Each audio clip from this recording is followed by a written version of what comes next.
What is going on, everybody? Welcome back to the channel, guys. Welcome back to Omar BYT, ladies and gentlemen. And welcome, guys, to another episode, the third episode of the FCB show, ladies and gentlemen. We are back again with another episode. Big up to all of my co-collaborators on this show, guys. Starting with you, Liam. What's going on, man? Bless up, bro. Bless up. I apologize to the chat. I obviously apologize to you off camera for missing last week. I missed the Zeer show as well. I apologize. I fell asleep. That was my bad. Nah, you're good, man. You're good, man. But yeah, man, big up to my guy Zeer every single time, man. Appreciate you for the raid, man. Every time, brother. Of course, man. Of course, bro. You know what I'm saying? My bad for being late, by the way. Obviously, we were doing heavyweight show just now. Yeah. I saw these guys, man. They didn't want the stream to end, man. Yeah, too much chatting about PSG, man, and Arsenal and that. So. Yeah, man. Listen, man. People trying to see Arsenal win the champion. Listen, man. A part of me will be happy to see them win just because I want to see Northside be happy. But then again, I remember what some of their Top Gunner fans are, bro, and I'm not ready to deal with that. Exactly. I'm not ready to deal with that. It's just gonna be so nauseating, man. But big up to everybody who's in the chat. Big up to my guy Warrior J, man. Yeah, I've already pinned all of the. Make sure you guys go subscribe, guys. Link to all of these guys' channels, guys, will be pinned in the comment section. Make sure you guys go subscribe to them. But listen, guys, it is the FCB show, guys. Listen, a lot of stuff has been happening. Obviously, you know, we just finished playing in Europe, both of us. Both of us got different results, unfortunately. You know, I came on the winning circle, unfortunately, not you guys. But listen, I do want to start with yesterday's game. Obviously, we played against Dortmund at home. Professional performance, right? Amazing, dominant performance. Basically, I honestly do believe that we have killed this tie off with that kind of win, right? 4-0, big win, and also keeping a clean sheet. All right. I'm sure both of you kept your eye on the games as well, obviously. What did you guys think? First of all, Liam, what did you think of Barca's performance, and were you even surprised that Dortmund were that bad in that game? To be honest with you, I was hoping, obviously, for a Dortmund win, because if somehow we would have been able to get past Inter, obviously we're going to talk about Inter in a minute, but then it would have been an easier tie. You've already beaten us this season. So yeah, no, that in itself, I don't want another beating, if that makes any sense, but it doesn't look like we're going to go through. But in the game that you asked me about, I won't lie to you, I didn't watch it. I was chilling with Zeer, so I did know what the score was and who scored and so on. But yeah, to be honest, it doesn't surprise me. Rafinha is cooking this year, or this season, shall I say. Lewandowski's just Lewandowski. You give him space and whatever, he's going to score. We should know that. He's been with us for however many years, and obviously he's with you guys now. And then, Dortmund are just terrible, mate. They are. But, you know, a team with Nicolas Süle in it, any team with Nicolas Süle in professional football is finished, with all due respect, because he's terrible. The fact that they got Kovac. He didn't play that. He didn't play yesterday. To be fair, yeah, he was on the bench. Yeah, it was Anton and Emre Can at center back. To be fair, Emre Can was probably their best centre back. That Anton guy, he was getting cooked by Yamal. Yeah, I'm not even gonna lie. Can didn't do bad there. Yeah, Anton got flicked up as well, bro. It's crazy. Yeah, go to continue, Liam. That shows that I didn't watch the game because I thought he was playing. But yeah, they're just terrible. I know that Schlotterbeck's out for the season now. Schlotterbeck. So, Emre Can's a scrub, bro. That doesn't surprise me that you battered them. To be honest, you kind of already got 1 foot, if you want to say, into the semi-final, basically, because 4-0. I can't see Barcelona go into. Is it? The next game's in Germany, right? Next week. I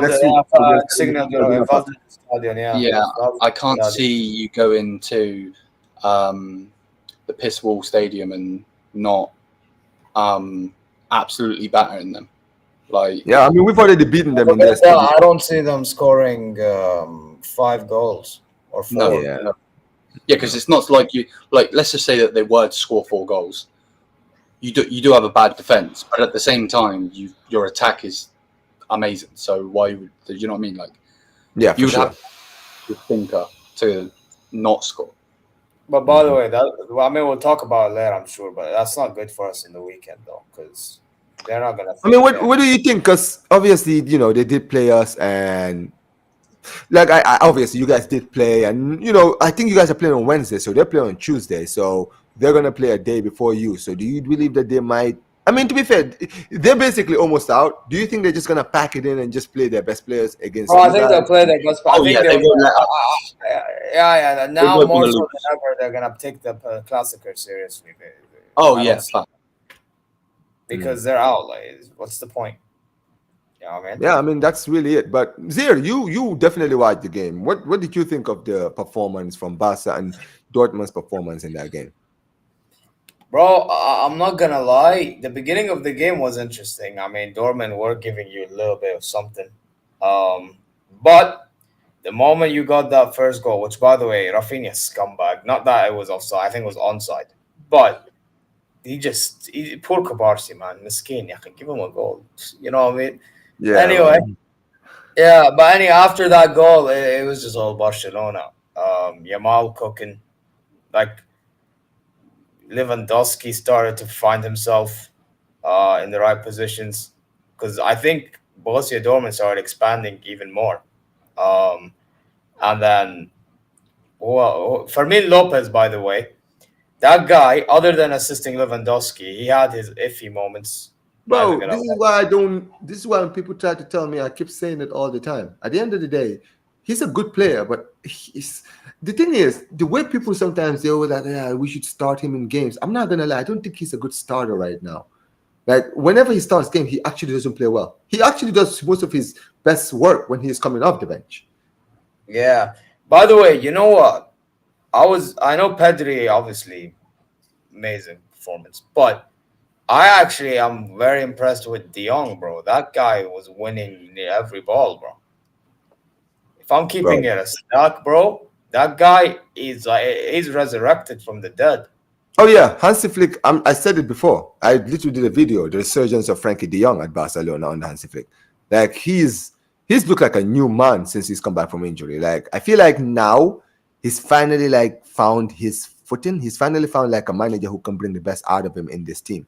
And I'm happy, right? Because at the end of the day, I feel like with De Jong, he's one of those players who many people were kind of asking the question of like, what is his best position? Like, where can Barca get the best out of him? Is he a center midfielder? Is he number 6? Is he, you know what I mean, right? But I think that he's more of a number 6, but he's not like a traditional number 6, like a defensive midfielder. He's more of a deep line playmaker, right? He's more of the guy who gets he's kind of like, he's not a ball winning midfielder. He's more of a deep line playmaker. He's kind of like the guy. But to be fair, I will say this. I think under Hansi Flick, I've been very impressed with him defensively. I've seen him make a lot of good interceptions. Right, his interception rates in games recently has been going very high in the midfield. Right, he's been doing like you can see, like he's not afraid to get physical against certain midfielders. I'm liking that about him. I'm liking the fact that he's actually doing some defensive work. Right. Which bodes well for me right? Just to know that he's getting better and better in that position right there. But truth be told, man, there's still more to do for this team. You understand what I'm saying, right? In other areas, but the midfield is just incredible, and you just mentioned it. I think it was an amazing performance from everyone, right? Lewandowski, I've always said it, like, if you watch Lewandowski for 90 minutes, you're not going to be impressed with anything he does, because everything else he does is just terrible. You understand what I'm saying, right? He's not a good passer. He's not good doing his runs. He's not really good at many of the other stuff, right? But what he is good at is being in the right places and just shooting. His finishing hasn't left him. You understand what I'm saying, right? That is the one thing that still he has. The guy's good now, 40 goals. He's not at 40. This is actually a joke. This guy's killing it. He's killing it. He's 36, right? And I said it before. At the end of the day, when I talk about us replacing Lewandowski, it's not even like getting him out of the team completely. I'm happy to keep Lewandowski next season, right? I just think that we don't have to wait. You feel me, right? Until the guy has like a terrible season where he's completely whack for us to finally look for a striker. You understand what I'm saying, right?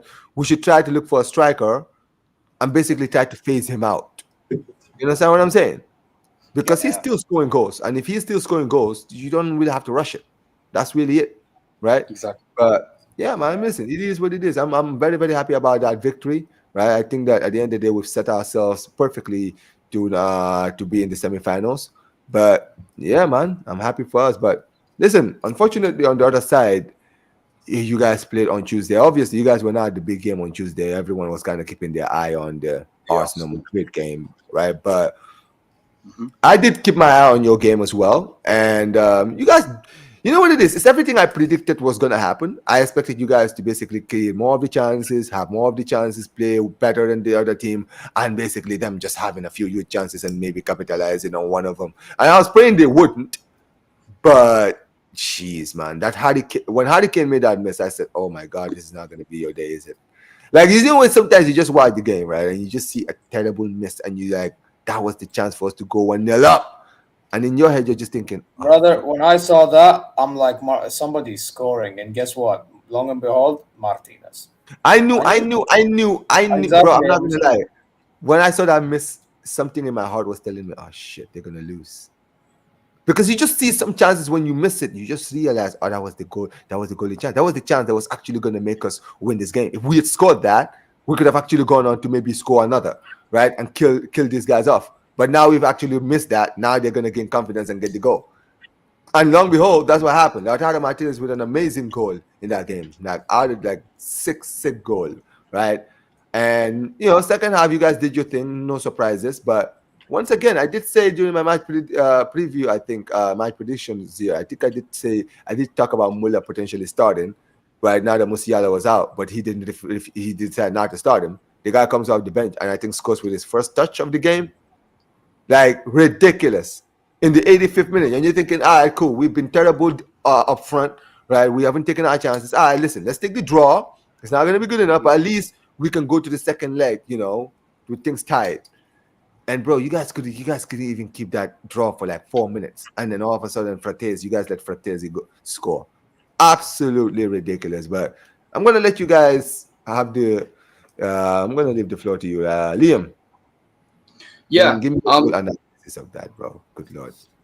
To be honest, with Casey scoring a goal, I don't actually mind, and I was happy for him. Obviously, not at the time I wasn't, but finding out that a relative passed away, and the fact that he played that game, fair enough to him. Rest in peace to his relative. Yeah. Talking about Bayern, obviously I wasn't happy at that time. I didn't want Muller to start. I did want Guerrero to start. I wasn't expecting him to play Cam though. I won't lie. So yeah, like, that was a bit crazy. But to be honest, we've just got bum defenders, mate. Ever since Jamal Musiala, Upper, and Alfonso have been out, I wasn't confident. I know Zeer wasn't confident in general, and he'll obviously say his point in a minute. But I was really confident going into the game, and then before injuries and so on. But the game itself, I really feel like before they even scored their goal, Bayern should have been at least 2-3-0 up. I really do. Like, what's this thing doing? I think they scored like in the 30th minute or something. That's what I'm trying to find. I don't know what's going on with this thing. My Google is messing up. Right, there it is. So yeah, they scored in the 38th minute. That's when Martinez scored the banger. And what a goal, by the way. Like, I don't rate him. I actually think he's the Argentinian Nunes. I really do. I think he's terrible. But at the same time, what a goal. What a finish. But yeah, before that 38th minute, before that goal, of course they had chances and so on, but I just thought that Bayern could have been a couple of goals up, but the guy that doesn't turn up in big games was back again.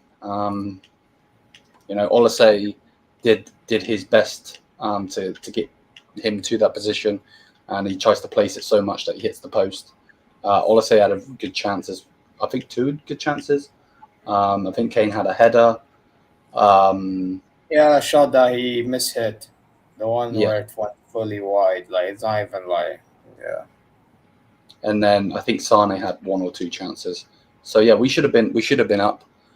but they didn't take the chances, and then it comes to bite us on the Pereira butt. had a chance as well, by the way. Remember that shot? The edge Yep. of the box. Nearly went Yep. in. So yeah, you don't take your chances in big games like this. It's cutthroat. They go down the other side. Obviously, I was watching the game with Zeer because he always joins me on the Bayern View, so bless up to him for that. And yeah, man, it was just terrible defending. Why Kim Min Jae and Upper are let in? Upper, I got Upper on the brain. Kim Min Jae and Eric Dyer, sorry, were even letting.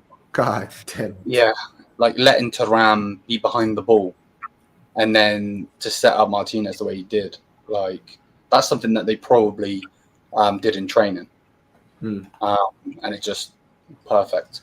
Then Thomas Muller scores, and rightfully so. He's a legend. Was a bit annoyed, I'm not gonna lie, when all of the higher ups were celebrating and clapping him and so on, because I just felt like it's disrespectful after the reason he's not going to be at the club anymore. Yep. And they're giving Sane a brand new deal. Yippee yippee doo dah day. Yeah, we'll get into that. I know you guys have a lot. I know you have a lot you want to get off your chest. I'll let you guys have your take on that. But we'll talk about that later. Bro, I'm tired of speaking, but. And then the last goal, Sasha Bowie is just terrible placement. But at the same time, the goal starts from Leon Goretzka pushing heavily. Like he runs, he charges at Barella like a donkey. He gets taken around him, and then that's where then Bowie has to go into that space. Maybe he could have done better, I don't know. But yeah, it's just terrible. And then I don't actually blame Urbik for any of the goals, though.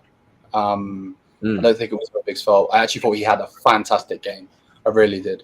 The fact that he could show cojones in a game like that at 21 years old, when he shouldn't be playing, let's not beat around the bush. If Mamadou Neuer was fully fit, he would not be playing. He'd be sitting on the bench watching just like every other fan. So, yeah, 21 years old, goes there, cool. 2 goals against him, but a couple big saves in there. Overall, of course, I'm not happy because we lost and we're down, in the tie, but there were some positives in there, but mostly negatives, to be honest. I hear it. I mean, Zeer, brother, what's your honest analysis, man? I know you weren't confident getting into the game, but it must have been really demoralizing just watching you guys miss all those chances, thinking, dude, bro. Like, what did you think, man? That second goal he conceded. The way you responded when Sorlos scored? Because I remember it. Same way I responded. I remember. I responded the same way, bro. When Muller scored, I didn't even. If you go watch on the bar, I didn't fully celebrate. Liam knows. Liam was there. Liam, I didn't fully celebrate. I was like, calm down, brother. Yeah. Calm down. It's not. Yeah, Inter can still do something. Bro, guess what? Long and behold, counter attack. Boom, golazo. You know what I mean? Yep. By the way, it's mad how that Frattesi's celebration is identical to what's his name? Pandev, I believe his name is. Celebration. Mad. Yeah, in the final, right?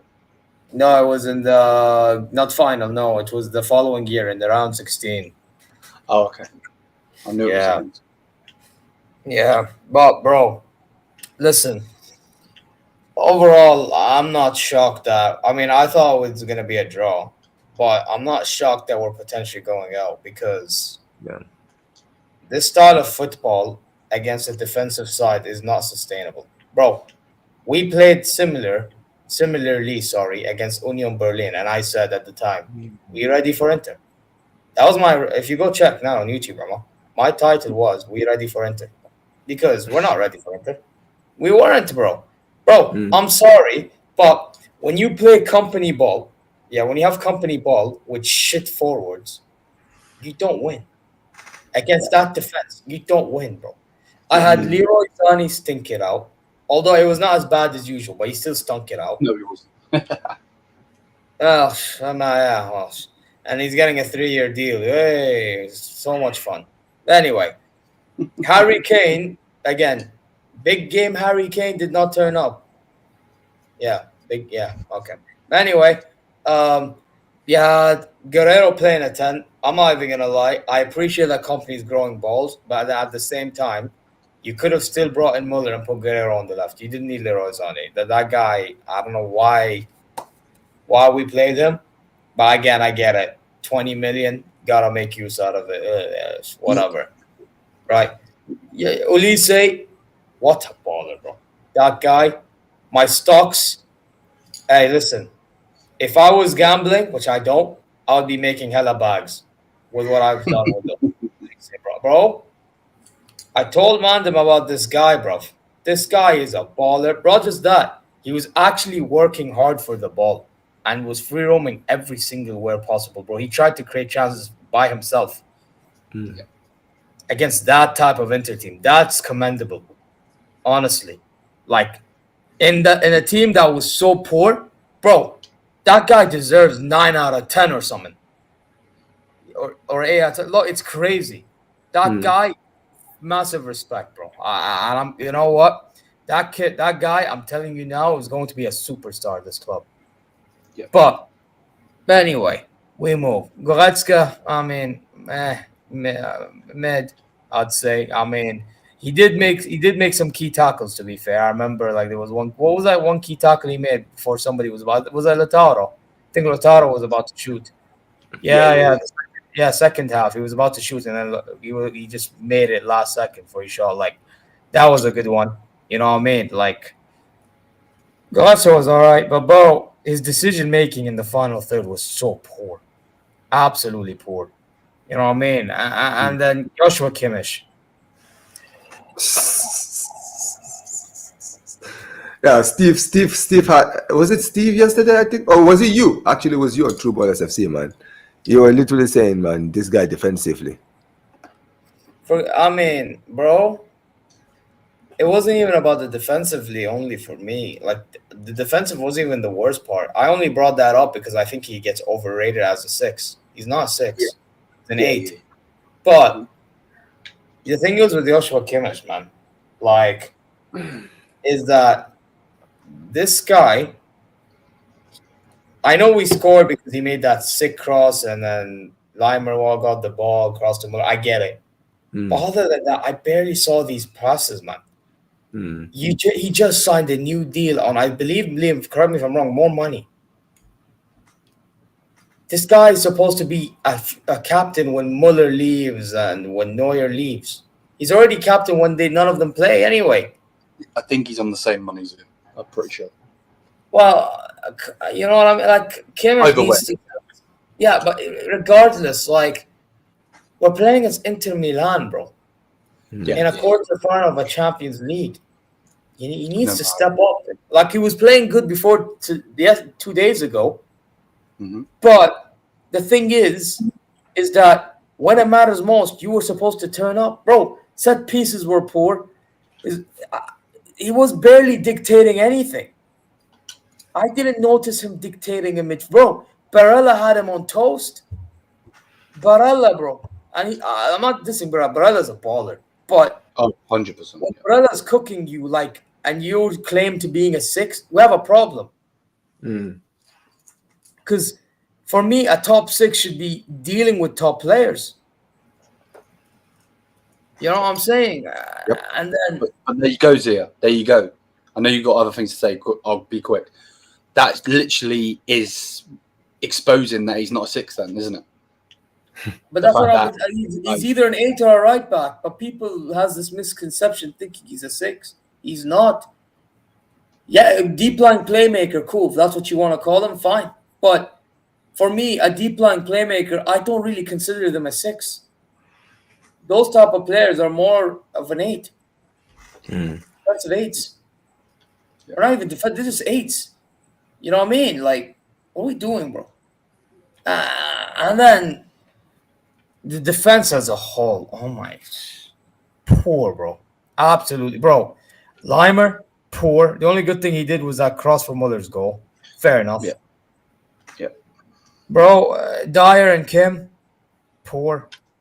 Oh, I mean, Kim not as bad as Dyer though, but still poor. Bloody, who was Stanisic lacked concentration, bro. See this Stanisic guy, bro. like, I'm sorry, I like the kid, but I think he should be a squad player. I don't think he should be a starter at this club. If he's gonna be lacking concentration like this. Stanisic was the guy who was on loan last season to Leverkusen, right? Yes. He And lacked he, the concentration. I think he did well down there, didn't he? Yeah, he did. Yeah, he did. He did, yeah, but lately his form has been poor, man. I'm not even gonna lie, it's been poor, bro. And then you have the subs, bro. Why did company make late subs? I will never know. I mean, he brought on Muller, he brought on Gnabry, 70th minute. This guy, man. You know what I mean? Bro, you know what? You know, if company was smart, instead of bringing Gnabry on, all you have to do is put Guerrero on, and because he did sub off Guerrero, I remember. Put Guerrero on the left, Muller in the middle. Problem solved. Yep. Problem solved. You get rid of Zaha, khalas. There you go. Now you can try to create something. Guerrero can give you those sick crosses. Bro, again, in the second leg, he needs to start Guerrero on the left. I don't want to see Leroy Sané. Honestly. He needs from now. Because it's going to be very tough to break Inter down. We need them good crosses into the box. We really do. So, it's one of them ones for me. None of this, like, Leroy Sané trying to dribble and he'll fail. Like, I'm sick and tired of this, bro. I really am. But, yeah, it's like, I don't know. We're just bringing on these subs, and Muller's the only one that works out. That second goal as well, I already told you what I was thinking in the moment. Bro, listen, Liam thinks Bowie's shit. I don't think he's shit. However, I do have to say, he disappointed me when it came to that goal. I'm like, how do you leave Augusto left wing back unmarked? How?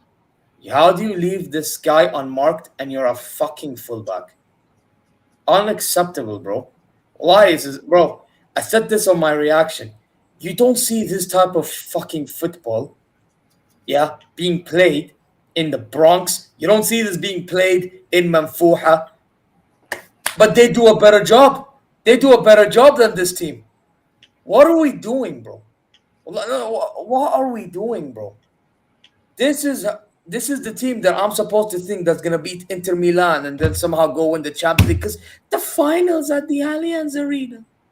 Yay! Yeah, bro. Even if we had our players fit, bro, I don't think we would have beaten them, bro. Because some of these players will also have a bad day, bro. I wouldn't have been shocked if Upa had a bad day. I've seen it before. You know what I mean? I wouldn't have been shocked if Davies would have had to run his socks off to try to win every ball or something. But then I would have been enough. Honest to God, let's be Ito, same thing. You know what I mean? Like, and then also Urbig, I feel bad for this kid, man. Oh my God. Bro, this kid, delivery, 10 out of 10. But bro, I'm sorry. This kid, I mean, he got sacrificed by our back line. Our back line was just so bad. He couldn't deal with Notaro's goal because that goal was that finish was crazy. The second one, you have obviously Bowie leaving Augusto unmarked because he decided to mark Barella, which was dumb in itself. But that was because of Goretzka, remember? Goretzka charged. No, I agree with you. And then you had Dyer keeping the whole Inter attack onside in that goal, I believe. You had Stanisic and Dyer at the same time, just being like that goal that Frattesi scored, which by the way, Liam's right. Big up to him for the reason behind that goal. You know what I mean? RIP to his, I believe, grandma and all that, and Bilarfiama. You know what I mean? But bro, I swear down. That if you wanted the pure definition of shit defending, that goal was it. Right there. You want the definition of unorganization? Right there. No tamlim. No organization. What was that? What was that? That's a defense that I'm supposed to rely on to win a Champions League. Bro, Emma, you know when you say I need witness protection? These men need witness protection, not me. These men need witness protection. They can't protect themselves. Bro, they can't protect themselves. Look at this shit. What is this? I'd rather have Messi's bodyguard as a centre back.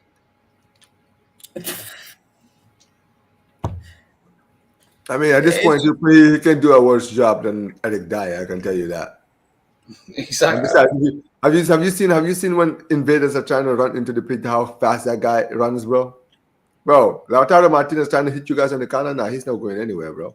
He's not going anywhere. He's getting caught. Bro, look, by the way, Marcus Thuram. Oh my, bro, Marcus Thuram, bro. Not many people are talking about this. And to be fair, Judge Mo warned me about him.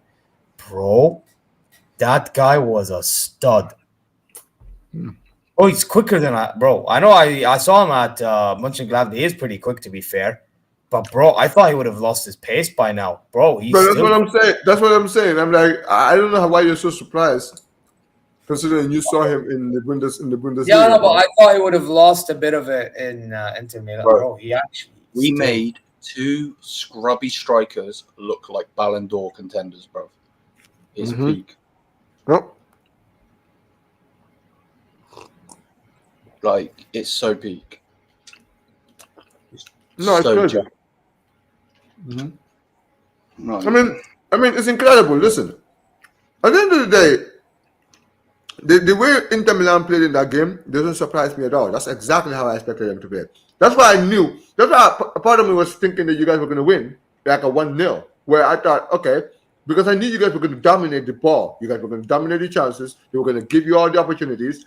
And I felt like it's very similar to how Juventus played them earlier this season. You understand what I'm saying, right? In the Derby Italia, where they got completely dominated and they hit them in another play and scored a goal. Right? Whereas in this one, you guys were just poor defensively, and then somehow they just see you in your corner and get 2 goals. It was absolutely ridiculous. But listen, let's move on. Obviously, to another news that actually just came out not too long ago that you just mentioned. I saw you guys talking about it earlier this morning. I mean, we thought that this guy was basically on his way out. It looked like you know this was gonna be his last season, but now I'm not gonna lie, this kind of came out of nowhere. I did not expect this because I genuinely thought he was gonna leave after everything he's been doing. But it's been around man. Apparently he's on the verge of signing a 3-year deal, right? Yeah. So I mean, I'm gonna start with you, Liam, but brother, like these guys really enjoy really screwing you guys over, man. This board that you guys have. I mean, you look like what did Leroy Sané do for the past few months? I'm not gonna lie. A few times I've seen Leroy Sané this season, man. I'm like, yo, what the hell did this brother do to earn that 3-year deal? What's he ever done in his Bayern Munich career? Nothing. Literally, like, I'm not even trying to make you laugh. It's like facts. I honestly, you know, and I'm not trying to blow smoke necessarily up my ass, but I think the board watch my channel, bro. And they just want to annoy me because there's no way that they can actually look at the player and say that he's good. Oh, we're going to keep him for this, keep him for that. Number one, Brazo's a donkey for putting him on 20 million after an ACL injury. That's a whole different topic, but in general, the fact, obviously, because of taxes, he wouldn't have got all of the money, but 100 million would have been what it would have been because he's on 20 million a season. Same as Vinicius, by the way, does nowhere near what Vinicius does. So, like, yeah, I don't know. I don't understand. And the thing that annoys me the most is I understand Max Eberl would look at Leroy Sané and think he's a good player because the guy is a donut, quite literally a donut. Same with Freeran, same with Driesen. They're all yes men plebs, to be honest with you. Say it in a nice way. But Yuri Honis, the guy that played at the football club and was one of the greatest strikers we've ever had, come on, man. Like, I don't know what Max Eberl's got on you, but the fact that you've even just said yes to keeping Leroy Sané, like, come on, man. It don't take a genius. My missus does not watch football, right? But she was like, is Leroy Sané actually that bad? I showed her clips and she was laughing. She doesn't even know what the offside ball is. Bro, do you guys know how bad someone has to be that someone who doesn't watch football knows that you're terrible? Brother, can I tell you something even better? Because I have a story of my own. Liam, you know what? Right. So the day after Frankfurt played Bayern Munich, in which we won 4-0, I sat downstairs with my father. Bein Sports is on, the TV is on. The Bayern v Frankfurt games replayed on Bein Sports. The Leroy Sane miss in which he skied the shot was played. The first thing my dad says, this player looks like he has an attitude. I told him I'm not sure. Wow, crazy. He was just able to tell that by just watching him. Crazy. Bro, I told my dad straight up, the fact that you don't watch my club play, and that's the first thing he says everything you need to know about this guy.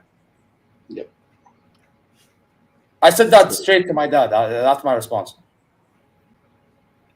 No, it's crazy. It's crazy. I mean, Zeer, what do you think about this new contract renewal that's on the verge of happening? Oh, pathetic. But I know why they're giving it to him. They're giving it to him because he was before the international break. He scored against Union Berlin. Then when we got back, he scored 2 goals against St. Pauli. Then I thought he scumbag the goal against Augsburg, but it turned out it was on goal. They're looking at it as like, oh, his stats improving. He's actually. That's what I was saying. Do you think that his recent form is why they just said, all right? Yeah. That's what I think. That's exactly what I think. But bro, even then, the problem with this board, right? They ain't cutthroat enough because surely there's no way you're watching Leroy Sané, and other than the goals, you're impressed with his performance. Because I'm not. I'm sorry. Like, this guy can't dribble. The guy at times makes barely any proper runs. When he's through one-on-one, he misses. Like, the only thing good that he does, and Liam will probably agree with this, is that he drops deep, wins the ball, only to then Wait, I'm not done. Only to fucking lose it again. Or if not, lose the ball, play simple. What was the point then? What was the point? Bro, I would rather play Bonassar up front. Oh, that's fucking. Wow, bro, that's actually. I'm not gonna lie, bro. That was actually a violation, Liam. It said Bonassar, you know. Wow, crazy. I mean, I'm not gonna lie, bro. You know what it is? That's the risk of getting a player from ACL injury, bro. That's the thing, man. Like sometimes ACL injury changes players for sometimes, man. This is why when you look at like the fact that Militao suffered another ACL injury, Will is not even like Will is already talking about getting another center back. Because at the end of the day, it's like at the end of the day, bro, one ACL injury is bad enough. When you get 2 of them, bro, that's it. That's supposed to likely it. And sometimes, and for a player like Leroy Sané who depended so much on his pace and his acceleration, bro, that's your ACLs right there, man. That affects your ACLs more than anything else. So if you have an ACL injury, that could potentially ruin you forever, right? And I think that's what for me.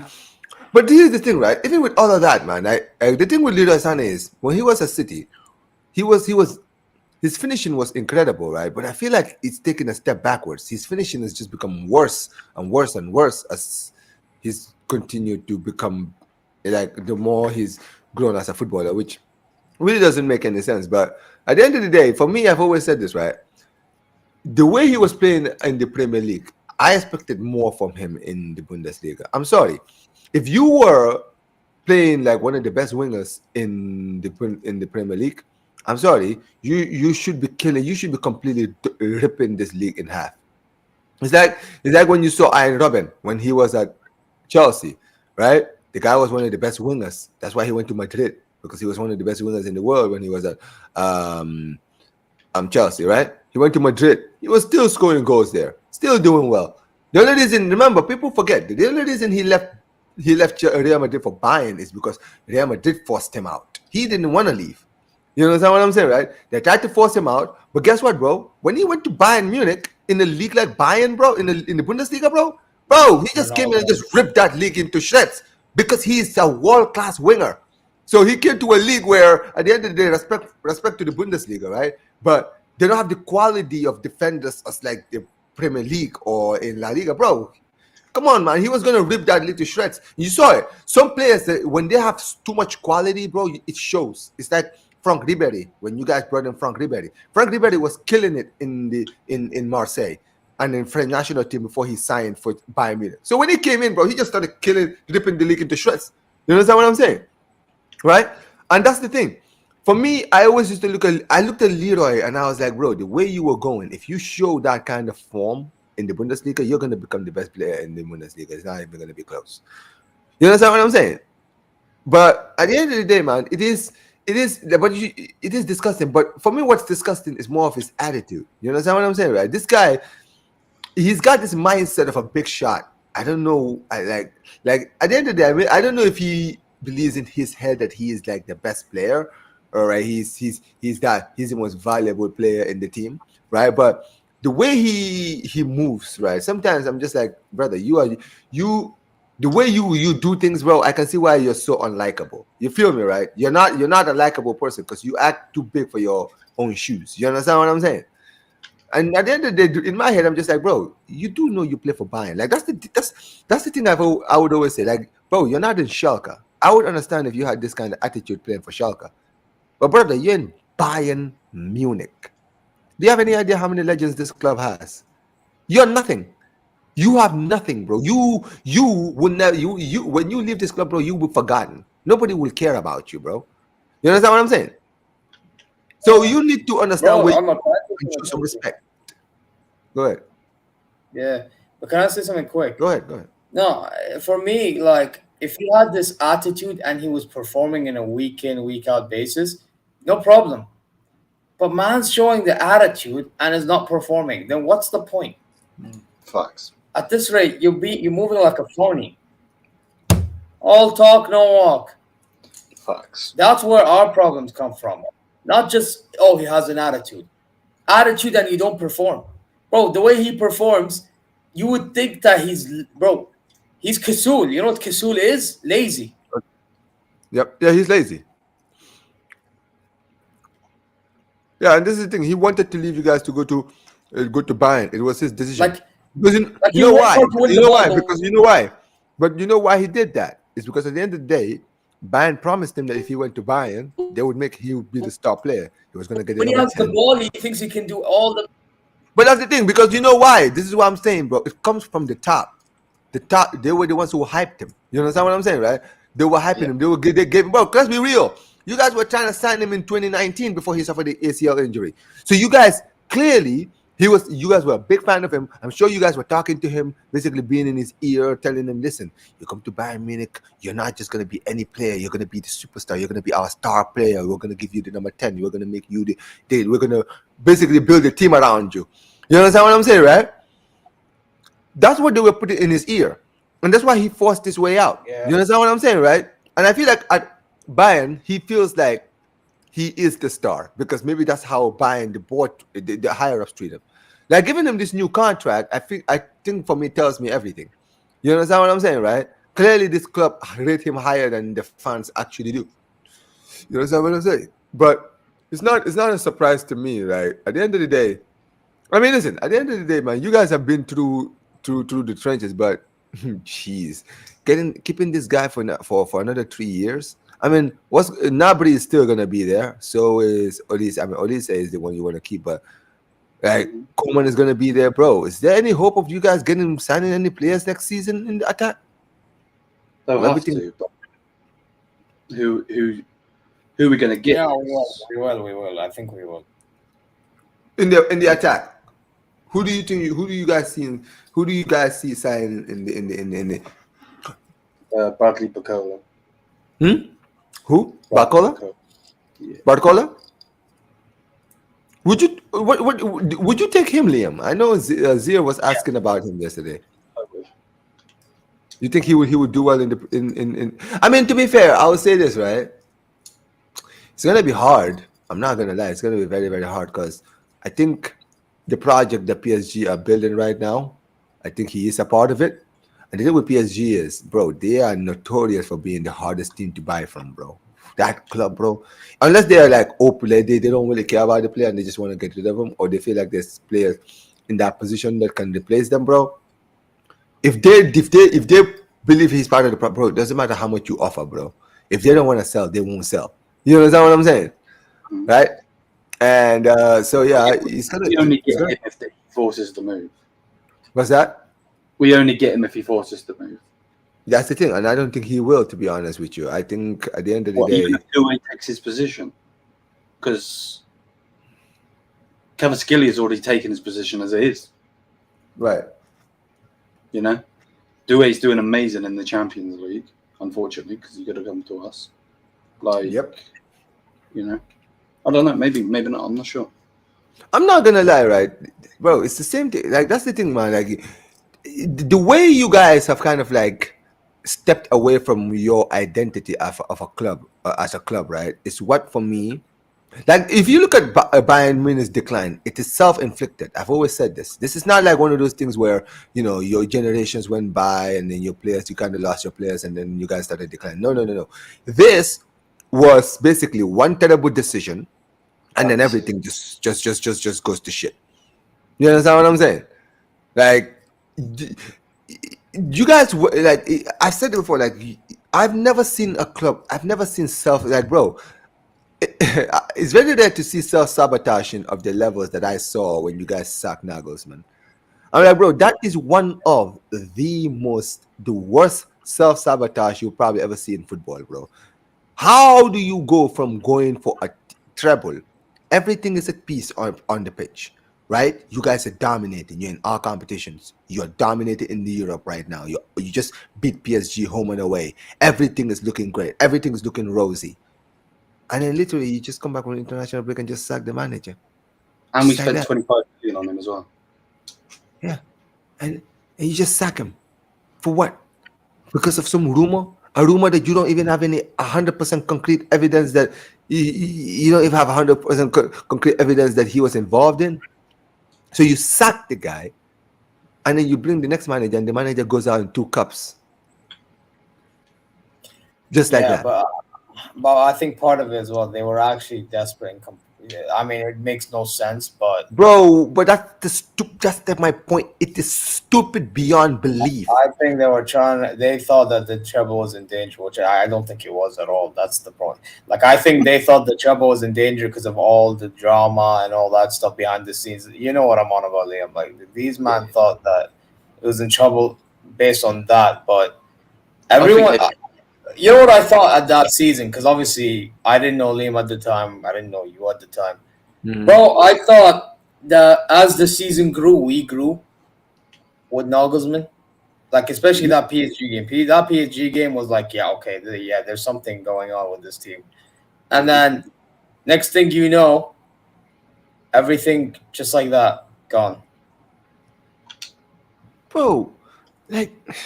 That's the thing. You guys beat PSG, and you guys were, I think, in the quarterfinals of the Deutsche Pokal, or yeah, we were in everything. But that is the point. It makes no sense. Like here's the way I look at it, right? Even if there was a dispute on the higher ups when it comes to Nagelsmann, right? Yeah. In my head, I was like, all right, cool. If you guys are leaning towards getting rid of Nagelsmann, Nagelsmann, that's the plan. Yeah. Bro, you're going for a treble. Sacking the manager in the middle of the season is going to disrupt the squad. Why would you do that? Just let him finish the season, and whatever he wins, if you make the decision he's going to leave, then he leaves. But these guys, bro, this is what I mean. This is why I said, bro, guys like Oliver Kahn and all those guys deserve to be sacked after that. Bro, I'm not going to lie, bro. I would have sacked after we won the league. And that's what happened, wasn't it? You guys won the league, and then you sacked them. That's what I'm saying, bro. Like, Juan got sucked before the final game, and then I heard a story, and I don't know if this is true. Apparently, during the celebration of the dictators, when Oliver Kahn got his pink slips, and he was sacked. No, not him. No, it was Salihamidzic. It was Salihamidzic. No, he was sacked literally during this. Yeah, during the celebration. He found. Oliver Kahn found out, and that's why he didn't turn up to the last game. But yeah, Brazzo got sacked on the pitch. Yeah. Yep. And you know what, bro? I'm not gonna lie. You guys, they absolutely deserve it, bro. I'm not gonna lie, bro. I will, you guys are like, no, you know what it is. You can blame your owners, you can blame the hires all you want, but that's probably one of the best things you could have done, bro, that season. Like, because, bro, how dare you guys just fuck off our season like this, bro? Right? How do we go from potentially winning another treble, being the first team to win a treble 3 times, to now scraping to win the league on the final day because our rivals bottled it when we were comfortably clear in the table at some point before this guy came in? Because that's what people forget. There was no risk when Nagelsmann was in charge that Dortmund were going to come in and win the league.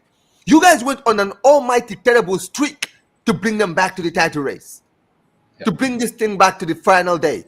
It was absolutely embarrassing, bro, the way your club ran that season. And then you do that right before a Champions League. Like, this is my point. I remember when I saw that game between you guys and Bayern Munich and Manchester City, thinking, oh my days, this is going to be the game of the Champions League. Because I remember, I think you both hadn't lost a game yet, right? And you guys just did the double against PSG, and City were absolutely ripping it to shreds in the Champions League. So I thought, oh, City versus Bayern, bro, this is going to be good. It's going to be good, but I don't know who's going to win. You feel me, right? Bro, you guys lost 0 in that first leg. I was like, oh my goodness gracious me. And you guys, I think you guys drew the second leg, right? And the Alliance, right? 1-1. Well, we could have lost because, to be honest, we scumbagged their way to a penalty. I remember Delic saved like a goal line clearance in that game. I will never forget. No, that was PSG. Oh, okay. But yeah, I mean, listen, at the end of the day, that's the thing. Your board have always done this, and this is why it's easy to just throw you guys. You know what I mean? Right now, not before, because at the end of the day, it's a joke. But they all have to go. I'm sorry, man. Like, bro, I'm not gonna lie, man. The way Oliver Kahn and what's his name, Salihamidzic, what they did, bro, I would have banned them from even coming to watch games for a while, man. Because I'm gonna be like, bro, your tiny little fuck up is the reason why we are as bad as we are right now. Because we were fine. Like, imagine when you guys won the treble, right? Imagine, right, the season before, right, when Nagelsmann, I think, won you guys a double, I think, right? Imagine someone telling you single trophy. The first season, you mean the single? Because we lost the Pokal as well. No, okay. So imagine, okay, after Lewandowski left, right? Imagine being told, okay, well, you guys are gonna be challenging for the treble next season. However, you're gonna sack Nagelsmann, and basically your season is just gonna go to shit. And then after that, you guys will not recover. And that's the worst thing about this mistake. It's not like it was a fuck up for just one season. No. This absolute screw up actually ended up costing you guys to being where you are today. Mm-hmm. Bro, I spent £600 for me and the missus to go and watch versus Man City. I was confident we were going to beat Man City. Then they signed Thomas Tuchel, bro. Jesus. Thomas Tuchel, bro. Fucking Tuchel. Like, that's the problem, right? This is what I mean. These guys and this is the thing. Let's be real. The only reason you guys hired Tuchel, and this is the stupidest debate I ever heard, right? But I remember when people saying that the reason you guys hired Tuchel is because Tuchel was a European cup winner, and he took Chelsea to the Champions League, so they wanted to focus on the Champions League. That's why they hired Tuchel. I'm like, we signed Tuchel because the next day he had a interview with Tottenham. And they were scared to lose out on it. Bro, I'm sorry. What are these guys on about? First of all, European pedigree. Can we just talk about it? This guy won 1 Champions League. Yep. He also lost. But by the way, this is why I say Tuchel is overrated, man. Bro, big up to, for example, Liga, and a big up to him, bro. But when he rates Tuchel for winning cups, bro, I don't see it because, like, where the fuck is my cups, bro? Bro, this same cup winner, that season, I swear down, bro, like, people are going to go blame referees, bro. I'm out here blaming the stupid manager for costing us the tie with them. I get that these men were hurt, but there was a better way in you approaching these substitutions, man. Better way. And this is what you provided. Oh, my. Bro, man didn't even bring on Matisse Tell to provide some sort of pace for if we do go in transition against Madrid. Remember, Madrid had a lot of the ball. Yeah. We had Choupo-Moting, Thomas Muller, and Kim come on. He brought Kim as an extra man for defense. We had Choupo-Moting and Muller trying to make runs and behind. Bro, I remember like it was yesterday. Modric was able to recover and won the ball against Thomas Muller. What the fuck? Like, I get Muller's experience, but the point I'm trying to make is it would have been better if Muller was the one providing for Atel. Right. But no, it didn't happen because Tuchel is just stupid. Yep. I mean, yeah. I mean, there's not much I can say about that, to be honest. Like, everything you guys said is the truth, man. But it's because Luis Alvarez said Tuchel was perfect for Chelsea because his coaching philosophy and his style were not going to work at Bayern. That's the thing. I think when it comes to the Gunner, the reason why he rates Tuchel, it's not about being a manager. I think he rates him more of the fact that he seems to get it done. And I get it. He didn't do it for your club, but one thing about Tuchel is, yeah, but he didn't get it done for my club. I think for a club like Chelsea, it suits him well. You understand what I'm saying, right? Because over there, it's just gonna be like, all right, cool. Well, we're not expecting you to do much with this squad. You understand what I'm saying, right? So he was just comfortable to just, build whatever he wanted to build over there. You understand what I'm saying? Whereas at Bayern, he had a good team already, and everyone was like, all right, cool, do what you got to do. You understand what I'm saying? Yeah. Bro, he's not the only one. Also, Chelsea fans, bro. Oh my, bro. Do you know how painful it is dealing with Chelsea fans trying to say Tuchel is dead? Big up Godfrey. Like, it's just so bro.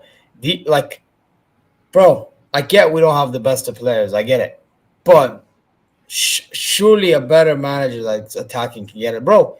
Vincent Kompany is about to win me a league. How? Because everybody in your league is terrible. No, I understand, but the point I'm trying to tell you, Amar, is if we had Tuchel, I don't think we win the league. No, we don't. I actually think we are one of them worser teams, and worse than what we are now. I mean, what we are under Kompany is way better than what we were under Tuchel, but still not good enough. I think Kompany is a good. This is the thing with Kompany. He's an inexperienced manager, but I think his philosophy.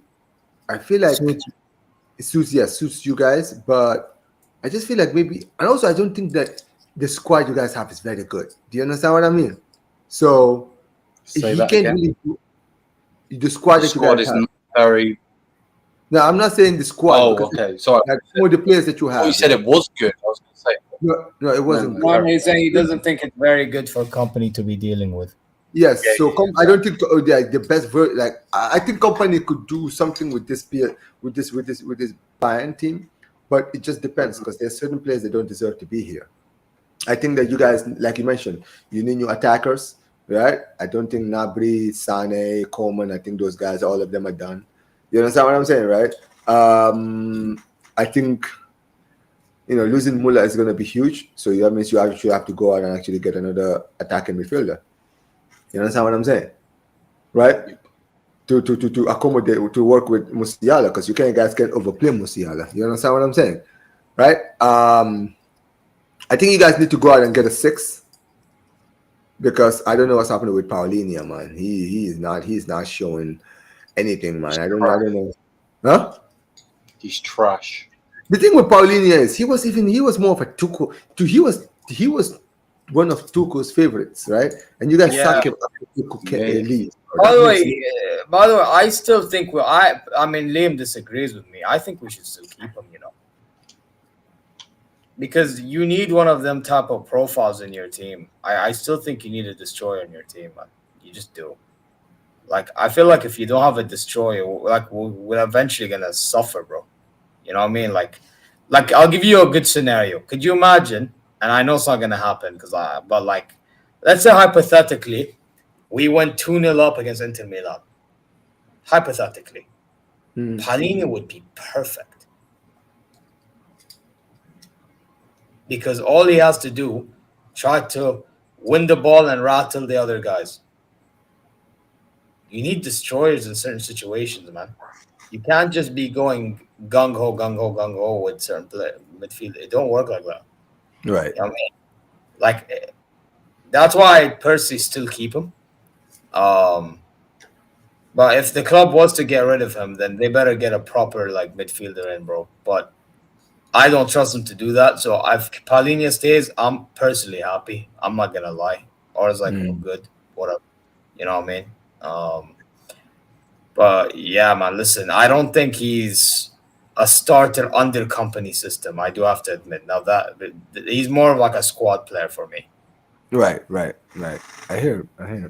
Listen, guys, I just wanted to ask you guys something. I know you guys probably will not know much about this, right? But have you guys been seeing recently what's been happening with Barcelona, with Barca's president and La Liga? What they've been doing recently? Is it about the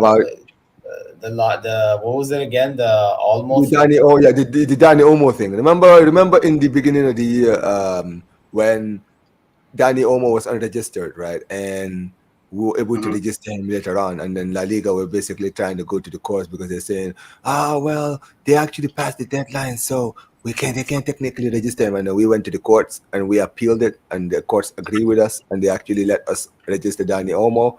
And La Liga were basically salty, I guess, for most of the for because we managed to go to the courts and we won the case, right? Basically, La Liga found out recently, they found another loophole basically where they basically said that the documents that we brought in recently for the approval, right, didn't involve the VIP seats that we apparently sold, right, to get the money to be able to register these guys. Now, we've already sold the VIP seats, that's true, right? But basically, they're saying we didn't put the accountant didn't add it to the script, to the form that we sent to La Liga recently, and as a result, they're basically saying that they're lowering our salary cap, right? And because they're trying to do now, listen. This is where it gets great, Liam, right?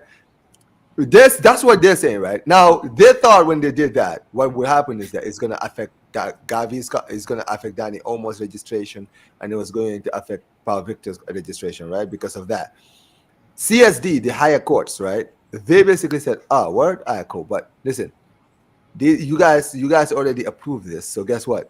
The Dani Olmo and Paul Victor registration is going to stick for the rest of the season. And basically now La Liga now getting angry and all fuzzy now because they're like, no, we want them unregistered now. We want unregistered right now.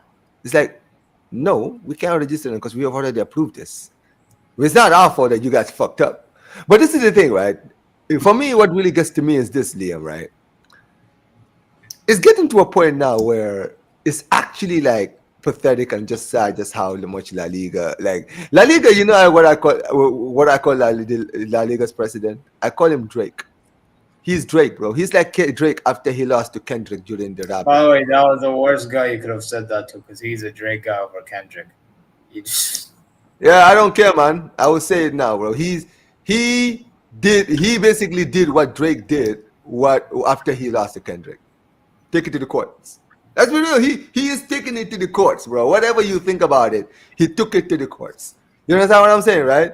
And even though some of us who are hip hop fans, actually who listen to both people's songs, we know that both men went too far. So did Drake. The fact that Drake was doing what he was doing, it's a similar thing where basically La Liga have rules, right?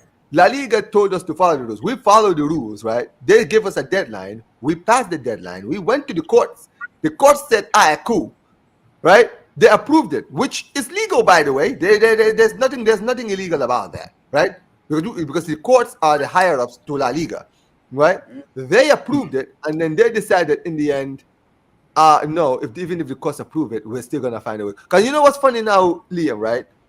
They tried to appeal the fact that Dani Olmo could stay registered for the rest of the season, and the courts rejected it.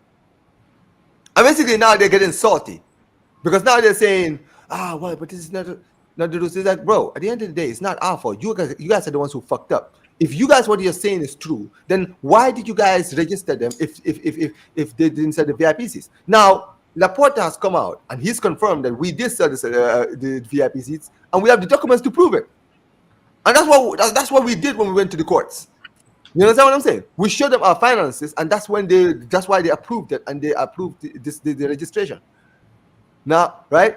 But the thing is, right now, Tebas took a huge L because he promised that we would never register Danny Olmo because we passed the deadline, and we somehow did, and he can't take it. It's embarrassing, man. But for me, what really gets to me is that this Tebas guy, right? He's so salty, but also more than anything else, right? He's obviously because he's a Madrid fan, right? But I've always said this, man. But this is the thing, right? I've said it before. People, I'm not saying that he's a Madrid agent because I don't believe that. However, because I know Real Madrid hate him as well, right? The Florentino Perez can't stand the guy. You understand what I'm saying? But as a Madrid fan, I feel like subconsciously he always tries to fuck Barcelona over. Because here's the thing. Here's why I say that. If you look at La Liga this season, Liam and Zeer, this season we've had clubs who've been in financial situations like Valencia. Valencia is so broke, they've actually started building their stadium. Right? Mm-hmm. You have had racist incidents happen the last 2 seasons. Balde this season, Vinicius last season. Nothing done, right? But every single time, Javier Tebas, the La Liga president, has gone out of his way to constantly either talk about my club or always do something with my club. And in my head, I'm just like, brother, you've got so many problems that is happening in the league that you are not trying to fix, but you're too interested dealing with my club. Well, my club is in a better place than teams like Valencia. Why are you not trying to help Valencia get back to their feet? Because they try to explain it as well, we're just trying to protect Barcelona's financial future. Well, where's that protection of Valencia's financial future? It's an absolute joke, man. It is an absolute joke. And at the end of the day, it is what it is. I'm used to this now because I've been dealing with this shit for 5 years, guys. I know you guys don't know much about this, but brother, he's been doing this shit now for 5 years. And it's getting to a point now where I feel like the people Go ahead. No, I have an idea, bro. I mean, this Tebas guy is just blatantly trying to just tell you without telling you that he's just supporting Madrid. Like, no, you know what it is? It's like you guys you know what it is? It's like if Liam was made Bundesliga president. That's what it is, bro. It's like making Liam Bundesliga. Like he was just without anything. Like he was like, nah, I don't care, man. He'll find a way to just screw other clubs over to make sure Bayern Munich are always at the top for some reason. And that's not even necessary because everyone just screws themselves. So. But that's the thing. But that's the point. At the end of the day, this Tebas, I said it before, man. And this is the thing. I feel like people now are beginning to notice it. Do you understand what I'm saying, right? People are going to be like, bro, why are you always talking about Barcelona when you have so many problems in La Liga, bro? Like, there's too many problems happening in La Liga now that people outside of La Liga who don't even watch La Liga now know what's happening in La Liga. And the funny thing is, right, I've said it before, the fact that in the top 5 leagues, right, we barely know anything about the Bundesliga's higher-ups.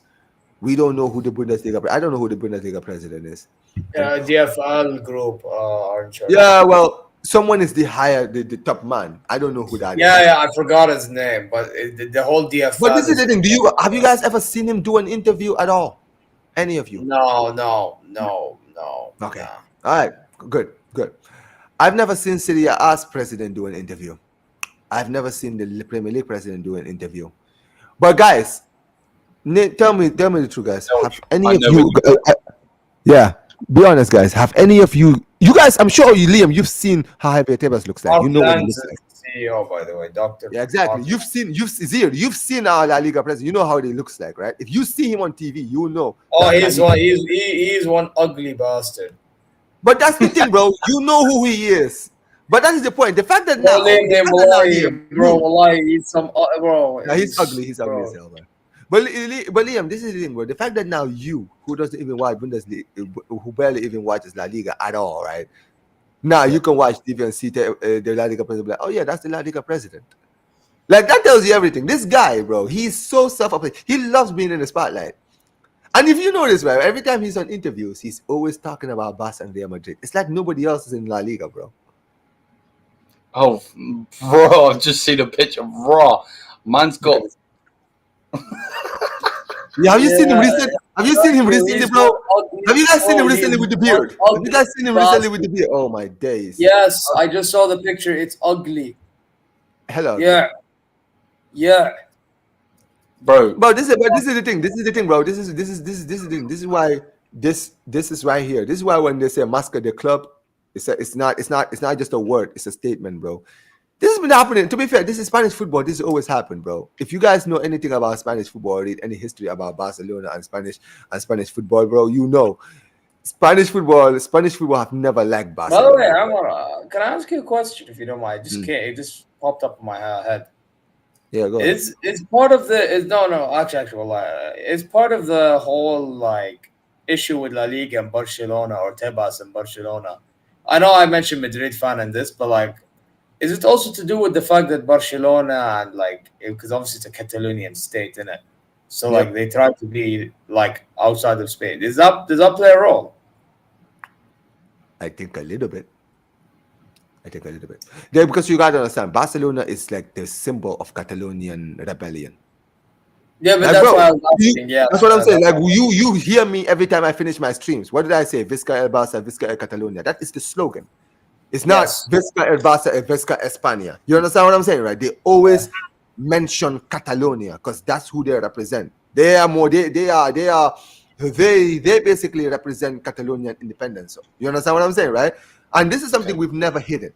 This is why our Catalan flags, you see even in the Barcelona crest, right? On the other side is the Catalan flag right there. You got the English flag and the Catalan flag. You understand what I'm saying? Yeah, why is there an English flag? Like I don't remember. I think it's something to do with. I think it's the guy who created the clubs. The guys who created Barcelona were Englishmen. The club itself. Yes, they were Englishmen. You're taking the piss. I'm not even kidding. Yeah, I'm not kidding. Englishmen created Barcelona. You're kidding. No, the club itself. Yes. Like Well, it's not just, hold on. To be fair, listen, it's not all Englishmen. I think there was it's English and Swiss people. Like I know Jean Gampa was like half Swiss. You understand what I'm saying, right?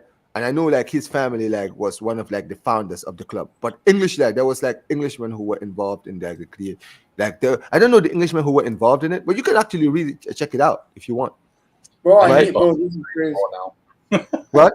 Yeah. Founded in 1899 by a group of Swiss, Catalan, German, and English footballers led by German. There you go. German as well. True. There you go. Said, shut up. You're such a fraud. Oh, this would be great. You need to do ancestry.com, bro. We need to know. Because Liam, let me tell you something. If you have ancestors if your ancestors were founders of my club, bro, you are absolute Judas, man. You're absolute fraud. Mangish called him a Judas. Yikes. Yeah, man. Hell yeah, man. Yeah, you better hope, man. You're sitting here laughing about English, man. Maybe who knows, man? You never know. But I mean, listen, at the end of the day, the point I'm just getting to is this, Liam and Will, right? Zeer. Yeah. At the end of the day, I just think that when it comes to La Liga, you just mentioned. Oh shit! It's raining here, guys. That was thunder. Bro, but yeah, that was loud. I heard that. I heard that. It was loud. Yeah, it was loud, hella loud. That's why you guys heard it. But yeah, I mean, listen. At the end of the day, when it comes to Barca, you're right. It's a Catalan thing, but yeah, there's a lot of like people who don't like the Catalan movement and everything else. You understand what I'm saying, right? But I think when it comes to Tebas personally, he's just a Madridista. That's why I use Liam, because Liam is a Bayern fan. So he loves Bayern and hates everybody. You understand what I'm saying? So if you made Liam the president of the Bundesliga, he would just start fucking up everything for everybody, bro. He doesn't give a damn. Especially, you understand what I'm saying? And that's the thing. I think that when it comes to, and that's the thing, because Tebas never talks about Real Madrid when it comes to issues. Because here's the thing: Madrid have also had financial issues since the pandemic. That's why they've been. That's why people don't talk about it. This is why Madrid always spend money on free transfers. Why do you think Madrid? Like, think about it. Madrid have spent 100 million once on Bellingham and 80 million on what's his name, Tchouaméni, right? But really, apart from those two, most of the players they've signed are for free. Alaba for free, Rudiger for free, right? Tchouaméni, what's his name? Mbappe for free, right? And now they're about to sign Trent Alexander-Arnold for free. You understand what I'm saying? All of the key players are all free transfers. Was that? Alphonso Davies would have been free. Exactly. Because you know why? Because at the end of the day, bro, they need to give these guys cushy wages. But also, if they can't give them the wages, if they have to go buy them. You understand what I'm saying, right? They're going to be expensive. And people don't realize this. This is the issue. Real Madrid have had financial issues themselves, right? It's just that, first of all, La Liga have never acknowledged the fact that Madrid are also struggling, right? But also, Madrid have been very good at just... And that's the thing. You see, if the reason why a lot of people now know Barcelona were having financial issues is because of La Liga. Because La Liga were the ones that were basically lowering our salary caps. And people were starting to realize Barcelona actually have to sell to bring in players. And people were wondering, yo, why is that Barcelona are just selling their players just to bring in players? Why is it that Messi is leaving, right? Why is all of these guys leaving? And people were saying, oh, it's because Barca don't have the money. I've said, and I keep saying it all the time, it's not that we don't have the money. And I said this to you, Liam. Mm-hmm. The fact that we can bring in Dani Olmo and can register him is the reason why we don't sign players. Do you understand what I'm saying? Because it's not about signing them. It's about actually registering them so that they can be eligible to play. Right? So that is the problem. And that's why I've always said, competitively, financially, we can go out and actually spend money. It's just that La Liga will not allow us to register these guys if we sign them. So we actually have to sell so that we can buy these players and get them registered. It's always the same thing, man. But it's a joke. And listen, at the end of the day, Tebas is a prick. That's we already bro, like we. He looks like a prick, to be honest, bro. Man's got bags on top of his bags under his eyes, bro. This guy doesn't sleep, bro. His brain is always like running, trying to think of ways to just fuck my club over, man. That's why he's got bags under his eyes, man. Absolute fraud, man. Honestly, this guy has the like, bro. You know what? That's why it's easy to hate this guy, bro. He's so ugly as fuck. He just has the most punchable face. You just want to punch his face in, bro. Absolute fraud that he is. But listen, man, it is what it is. But yeah, listen, man. Appreciate you guys for. Listen, I wanted to actually check. Obviously, you guys are playing this weekend, right? The Klassiker, man. The Klassiker, ladies and gentlemen, the big one in German football. I mean, it's not been the big one for a while because it's not really been that competitive in Europe in the league anymore. But let's talk about this, brothers. It's away at Dortmund, right? Or is it at Allianz Arena? No. Allianz Arena. All right, cool. Sahid says Madrid are backed up by the banking cartel of Spain. Hey, listen, man. Why do you think people call them the what do they call them? The Royal Club or the King's Club? Yeah, the King's Club. Because remember Franco, the dictator of Spain. He was a diehard Madrid fan. He used to help Madrid. Bro, he's the reason why Madrid went and bought all those players back in the 60s. You know that people never talked about that. That's the thing. See, that's the thing, Liam. Nobody ever talks about that. You know how people always like to put shit on my club's name, right? People always talk about my all of the shitty stuff that's happened around Barcelona. Why is it nobody ever talks about Madrid? Nobody talks about the fact that Madrid actually became successful in their most successful era in the 60s. It's because of that, man. It's because that man, when we signed Di Stefano from his original club, he's the club that owned him, right? And then Real Madrid went to the club that he was loaned to and bought him from there. We technically bought the guy we bought him the right way, right? General Franco had to get involved so that we couldn't bring him in. The absolute fraud that he is, right? And then Di Stefano won them 5 Champions Leagues. Yep. Yeah, exactly. No one talks that they went 20 years without a Champions League as well. Yeah, 1967 or 1960 something, yep. And they didn't win another one. Is it 20 years or 30 years? Hold on. Correct me if I'm wrong. I swear it was 30. Hold on, because I think their last Champions League when they won their fifth was in 66, I think, or 67 or something like that. Wait, who? Because they won their next, because I'm not going to lie, they won their next Champions League in 97. So I think they were like 30 years. Wait, Borussia Dortmund? No. Real Madrid. Real Madrid. Check it. Yeah, they won the first 6 in a row, and then I don't know what happened.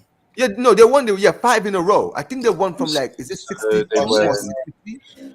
1, 2, 3, 4, 5, 6, 7, 8, 9, 10, 11, 12, 13, 14, 15, 16, 17, 18, 19, 20, 21, 22, 23, 24, 25, 26, 27, 28, 29, 30, 31 years. What did I say? They won their last Champions League in 66 when they won those 5 Champions Leagues, right? And they went on a barren period for 30 years and won their next one in 97, I think 98. No, they won their last one in 67 and then they won their next one in 98. Yes, 98. They won it 98, bro. They won 31 years without a Champions League. Nobody talks about you took 20 years. They won 30. 30. Yep.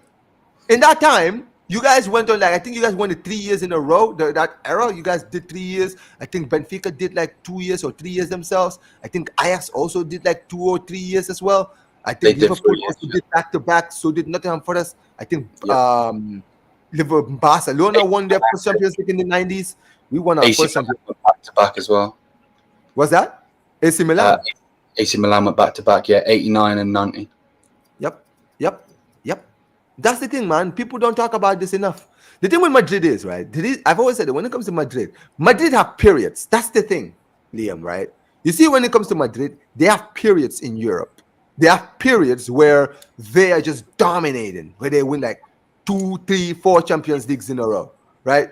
They won this year, then they lose the next year, then they win it the other year, then they lose the next year, then they win it another year. You understand what I'm saying, right?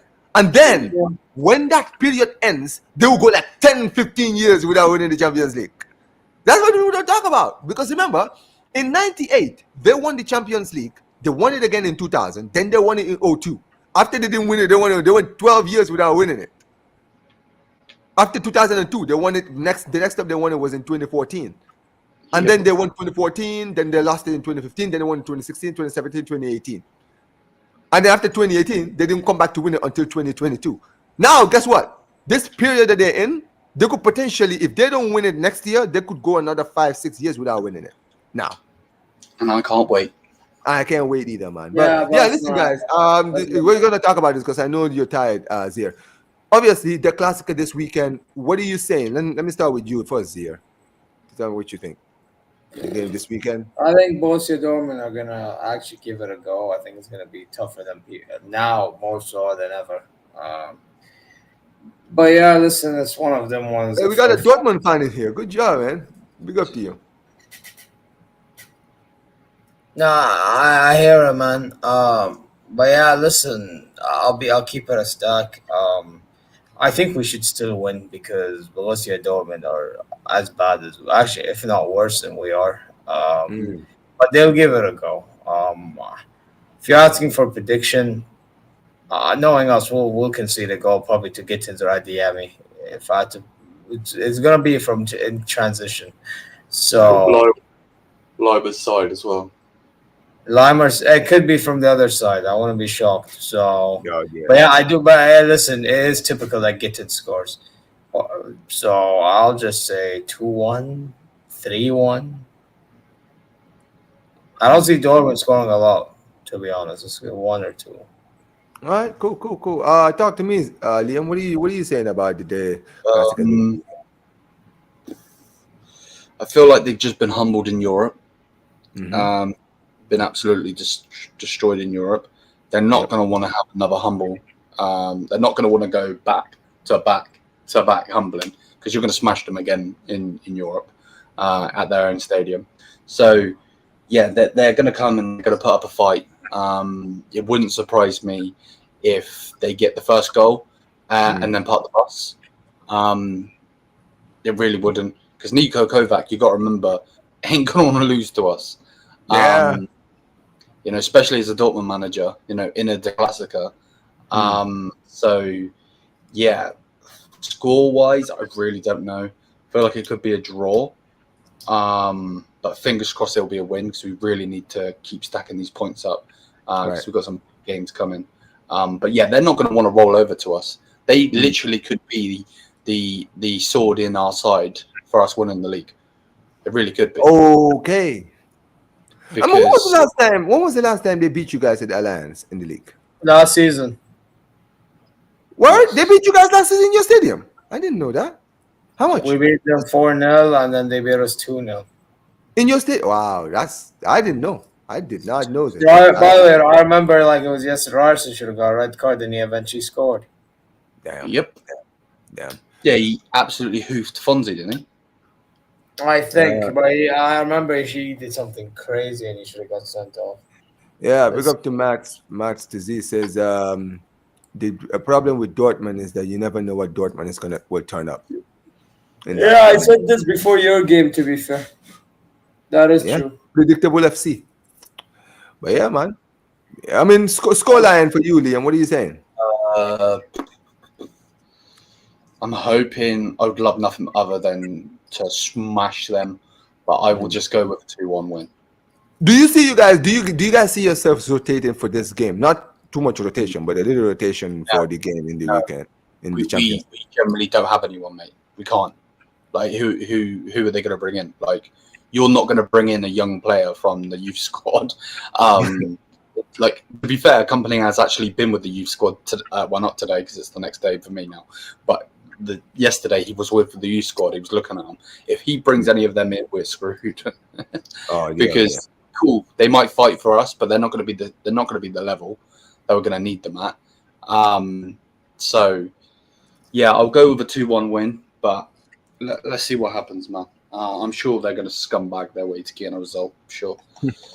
We'll see. But yeah, man, listen, guys, this is gonna wrap up the FCB show, ladies and gentlemen. Episode 3, ladies and gentlemen. My guy Zeer, man, he is on strings right now, so we're gonna mercifully end the show, man. But yeah, man, appreciate you guys for always turning up, guys. Make sure, guys, you go and subscribe to Zeer Talk and Bayern View, guys. Sure, they'll be doing a live stream tomorrow, guys, as far as the Klassiker game is concerned, guys. So make sure you guys are subscribing to them, guys. The link to their channels is pinned in the comment in the chat right now, guys. Okay, go subscribe to both of these guys. These guys are huge supporters of the channel. Here every single Thursday to do the FCB show, guys. So if you guys like what you guys see here, if you guys like what they say here, guys, if you want to hear more, guys, go subscribe to their channels, guys. But yeah, big up to both of you guys. And listen, man, good luck this weekend in the Klassiker, man. And listen, man, like I said, I still believe, man. I know you guys don't believe, but if you guys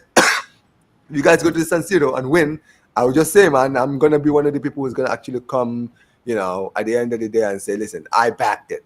But yeah, man, Shahid says, Omar, join the panel for when the Klassiker is on. Yeah, it depends, man. If I'm available, I'll join. I'll join for sure. But yeah, man, appreciate you guys, man. We're gonna end the stream here, guys. But listen, this stream will be redirecting you guys to Casual FC, guys. My boy Marshall, guys, they're talking to Chelsea. It's the Chelsea show. I'm sure gonna talk about the Chelsea versus Legia Warsaw. Go out there, put Omar BYT Raid in the comment section below, guys. Those guys are my homies, guys. Make sure you guys go out there, put Omar BYT Raid. Big up to every single one of you guys watching. Make sure you guys like the video, subscribe to the channel, and peace, you guys. Take care.